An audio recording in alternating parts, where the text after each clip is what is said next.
Après un demi-siècle d'existence, la CEDEAO est l'une des régions africaines à forte croissance selon des économistes. Mais cette organisation connaît également de nombreux problèmes qui ont handicapé son développement depuis sa création à nos jours. Au-delà des guerres civiles et les nombreuses éruptions des militaires dans la vie politique de certains pays, le terrorisme impacte aussi une grande partie de la région. La communauté CEDEAO aurait dû faire face à cela, mais la communauté a été totalement timide.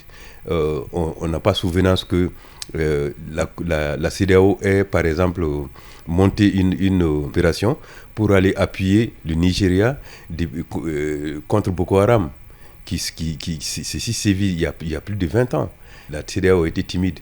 La CEDEAO a été timide quand le Mali a été confronté aux difficultés dans les années 2012-2011.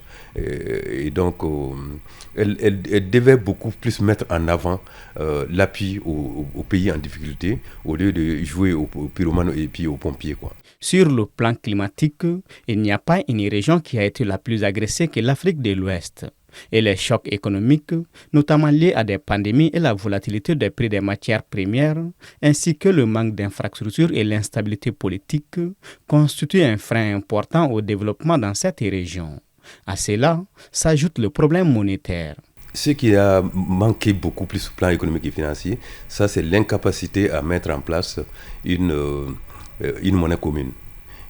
Depuis les années 1992 jusqu'à ce jour, le projet ECO, donc la monnaie commune de l'espace CEDEAO, est en chantier. On n'a pas pu mettre en place cet espace-là. Alors que qui dit souveraineté, ça commence par la souveraineté économique et financière, au-delà de la politique budgétaire.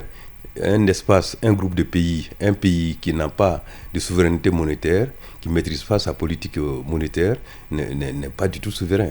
Et donc c'est ce qui a beaucoup handicapé, de mon point de vue, le développement au niveau de l'espace CEDEAO.